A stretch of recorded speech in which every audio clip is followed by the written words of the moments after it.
Hello students, welcome to MTC. मैं हूं Kaifi sir. मैं आप लोगों को इस तरह के प्रश्न बना रहे हैं कि दो वस्तु का विक्रय मूल्य समान है और प्रत्येक वस्तु पर या तो लाभ होती है या हानि होती है। तो इसके पहले जो देखे प्रश्न, उसमें हम बताए कि लाभ या हानि भी एक ही था, यानी 10% लाभ था तो 10% हानि भी था। अब यहाँ पर जो क्वेश्चन है इसमें हम देख रहे हैं कि हानि का परसेंटेज अलग है और लाभ का परसेंटेज अलग है। तो सौदा में कितने प्रतिशत की लाभ या हानि हुई। तो इस तरह के प्रश्न को बनाने के लिए देखिए क्या आपको करना होगा। तो इस तरह के प्रश्नों में चूंकि आपको कुल जब सौदे पर लाभ या हानि का प्रतिशत ज्ञात करना हो तो क्रय मूल्य से आपको कोई मतलब नहीं होता है, इसको साफा हटा दीजिए। क्रय मूल्य कितना है इससे आप कोई भी मतलब मत रखिए, इसको मत देखिए। कब? जबकि कुल सौदे में लाभ या हानि का प्रतिशत निकलना है। हाँ, कुछ प्रश्न आएंगे मैं बताऊंगा जिसमें इसकी आवश्यकता होगी, लेकिन फिलहाल इसकी कोई आवश्यकता इसमें नहीं है। आपको देखना है क्या, तो आप देखिए कि 15% की हानि और 10% की लाभ। तो दो गो वस्तु आया है, एगो नहीं दो गो। तो बनेगा, आप जो पहले हम बताए थे एक वस्तु के लिए वो रूल अप्लाई करके कुछ उसमें परिवर्तन किया जाएगा और आपका बच जाएगा। जैसे दो वस्तु है और प्रतिशत आपका 100 पर होता है तो 100 ले लीजिए। इसके बाद क्या कह रहा है कि आपको पहले बार क्या हो रहा है, लाभ, तो प्लस में 10 और दूसरे बार हानि तो प्लस में माइनस। फिर आपका माइनस क्या हो जाएगा, तो माइनस वही 10 गुने 15। ये बाटा में जो 100 लिखते थे ना, अब दो गो आया है ना, तो नीचे वाला आएगा तो एगो 100 आपका डिवाइड हो जाएगा। तो इसीलिए एगो 100 आपका यहाँ चला गया है। अब एक चीज और ध्यान दीजिएगा, ये दो वस्तु है। एक वस्तु के लिए ऐसे निकालते थे, बाटा में 100 कर देते थे, लेकिन वस्तु आपका कितना हो गया, दो हो गया। तो इसमें जब दो हो गया तो दो से गुना कर दीजिए। अब देखिए एक बार आपका लाभ हुआ है तो लाभ जोड़ेंगे 100 में तो कितना होगा, 110। अब प्लस एक बार आपको हानि हो गई, कितना के, 15 के। तो यदि 100 में से 15 घटा देंगे तो आपका 85 हो जाएगा। तो अब इसमें भी तो 100 आता, डबल 100, तो उसीलिए आपका 100 यहाँ चला गया, इससे हट गया। यहाँ से 100 जो है तो कैंसिल हो जाए होंगे, क्योंकि वैसे बनाएंगे तो लंबा हो जाएगा, इसलिए इसमें लंबा करने की गुंजाइश नहीं होती है। तो देखिए आपका हो गया, कितना हो गया, 100, और यहाँ से कितना हुआ, 100 गुना 100 गुना -5 और माइनस 15 दूनी 30 और 300 बाटा में हो गया 5 और 055 8 1 9, ये 195। अब देखिए आपका कितना आ गया, तो -500 और -300, -800 बाटा 195। अब इकाई अंक 0 है इसलिए 5 से डिवाइड हो जाएगा, तो 5 से घटाइएगा तो 5 आई 15 और 5 नवा 45, 5 नवा 45। इसके बाद 5 से घटाइएगा तो ये हो गया 16, 5 80, इतना।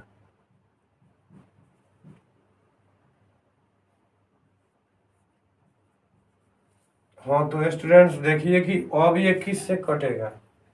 अब वो तो हमको नहीं लगता है कि दोनों कटेगा, अभी दोनों कटने वाला नहीं है। तो एक काम कीजिए, मैं आपको बताए थे और आप लोगों को याद भी होगा कि निगेटिव चिन्ह सौदे में हानि देता है, अब पॉजिटिव चिन्ह सौदे में लाभ देता है। तो यहाँ पर आपका निगेटिव चिन्ह आया है तो ये सौदे में हानि देगा। पूर्णांक तोड़ दीजिए, आपका उतना हानि निकल जाएगा। और देखिए 3 चौका 12, 4 9 36, 12 3 15, तो आपका बच गया 4, यानी 4.4/39%। और ये माइनस चिन्ह क्या बता रहा है कि हानि। तो नीचे लिख सकते हैं कि अतः है 4.4/39% हानि, सौदे में हानि होगी। यदि पॉजिटिव चिन्ह आता तो लाभ होती। चलिए अब दूसरा क्वेश्चन देखिए।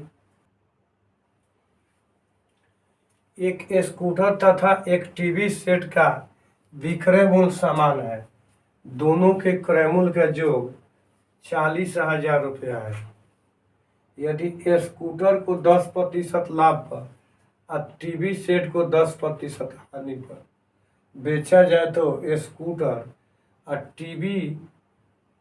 टीवी सेट के विक्रय मूल्य में अंतर पूछ रहा है।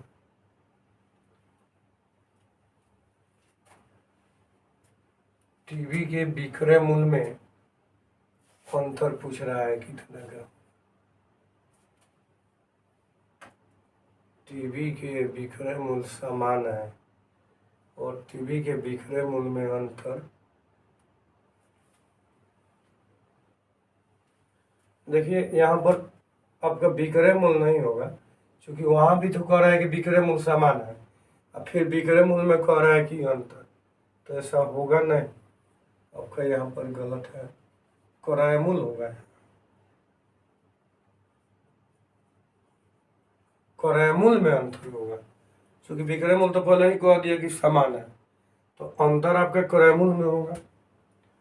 तो इस तरह के क्वेश्चन भी बनाने के लिए देख लीजिए कि विक्रय मूल्य आपका समान है और दोनों वस्तु का क्रय मूल्य का योग दिया है।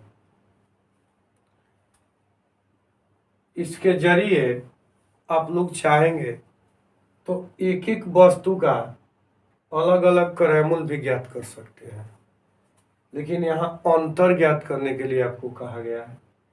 चलिए पहले इसको बनाने के लिए देखिए क्या दिया है। तो दिया है आपका कि विक्रय मूल्य समान है। किसका विक्रय मूल्य समान है? तो स्कूटर का एस का बी मूल्य अब बराबर टी का बी मूल्य। ये कि थोड़ा सा मैं लंबा इसको हल्का सा बढ़ाऊंगा, क्योंकि मैं वैसे भी चाहता हूँ कि कोई भी स्टूडेंट्स जो मैथ में बिल्कुल कमज़ोर है आसानी से मैथ समझ सके। जब समझ लेंगे तो शॉर्ट में करना आसान हो जाएगा, तो इसे ज़्यादा शॉर्ट न करके थोड़ा सा मैं लंबा बनाता हूँ। एस माने क्या हो गया आपका स्कूटर का भी मूल्य और टी हो गया टीवी का विक्रय मूल्य। दोनों जो है समान कह रहा है, तो स्कूटर को क्या कह रहा है, क्या हो जाएगा इसका, किस पर बेच रहा है? तो स्कूटर किस कैसे बेचा रहा है? 10% लाभ पर। तो इसका जब आप करेंगे तो ये हो गया 110 अब बाटा 100। ये तो समझ रहे हैं कि 10% लाभ है तो होगा। और टी, अब टी में जो है आपका क्या हो जाएगा, तो ध्यान दीजिएगा कि टी आपका हानि है 10%, तो ये 90/100 हो जाएगा।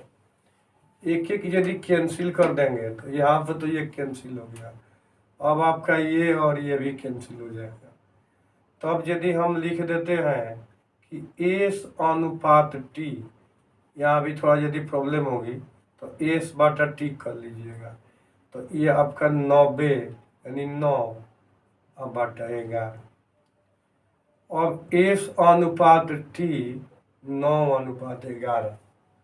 हाँ तो स्टूडेंट ध्यान दीजिएगा, मैं अभी आप लोगों से बताए कि मैं थोड़ा सा इसको बढ़ा दिया था।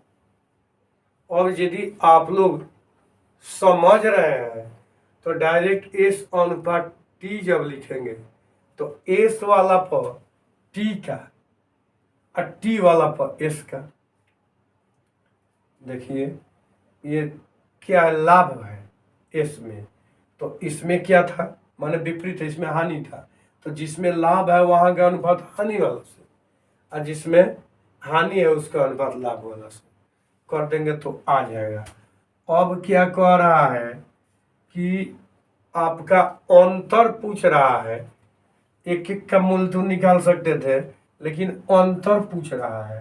तो अंतर जब आपको पूछ रहा है तो अंतर में क्या कीजिएगा कि 11 - 9 बटा 9 + 11, ये जो आपका अनुपात आया है, ये अनुपातिक राशि का जो आइए अंतर इक्वल टू 40,000 आपका हो गया। अब ये 2 ऊपर हो गया, अब 20 हो गया नीचे, इसमें 40,000, तो 20 दूना 40, तो हो गया आपका अंतर 4,000।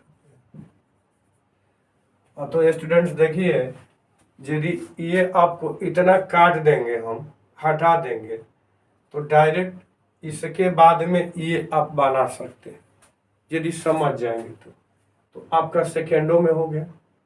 लेकिन इसको समझने के लिए थोड़ा सा तो बनाना पड़ेगा। चलिए इसके बाद नेक्स्ट वीडियो देखते हैं।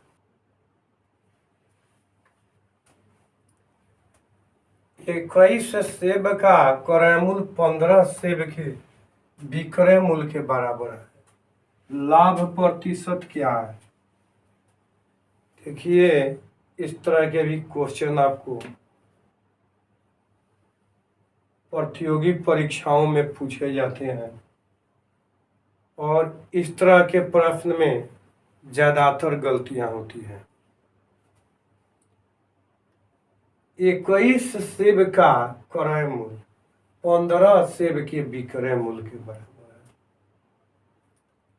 यानी 21 सेब जितना रुपया में खरीदता है तो 15 सेब बेचने से उसे उतना रुपया मिल जाता है। 15 सेब बेचने से उसे उतना रुपया मिल जाता है, यही ना। तो 15 सेब, इसका मतलब कि इसको कितना लाभ हो गया ये आपको देखना है कि 21 - 15 यानी 6 सेब लाभ हो गया। तो गलती कहाँ होती है, यहाँ तक तो नहीं होती है। अब यहाँ गलती होती है कि 21 सेब बेचा कि 15 सेब बेचा, यहीं पर गलती होती है। तो सेब यह कितना बेचा है, 15 सेब बेचा है, तो 6 सेब इसको लाभ हुआ। 21 को तो खरीदा था, लेकिन जब 15 को बेचा तो 6 उसको लाभ के रूप में मिल गया। तो यही गलती होती है। तो चूंकि पर बनाएंगे तो हो जाएगा, और नहीं तो ऐसे लाभ प्रतिशत पूछ रहा है तो लाभ प्रतिशत बराबर 6 गो उसको लाभ हुआ है। कई गो बेचा है, 21 को नहीं बेचा है, 21 को खरीदा है, 15 को बेचा है, तो इतना उसका लाभ हुआ, भिन्न हो गया। अब इसे प्रतिशत में बदलने के लिए 100 से गुणा कर दीजिए, तो हो गया 3 × 5 = 15 और 3 दूना 6। अब इसके बाद 20 × 5 = 100, आपका 40%। अब उसको 40% लाभ होगा। चलिए इसके बाद नेक्स्ट देखते हैं। 320 केले का क्रय मूल्य 400 केले के विक्रय मूल्य के बराबर है, लाभ या हानि बताए।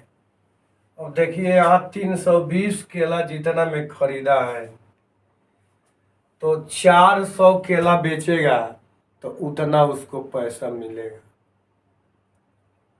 इसका मतलब है कि उसको हानि होगी,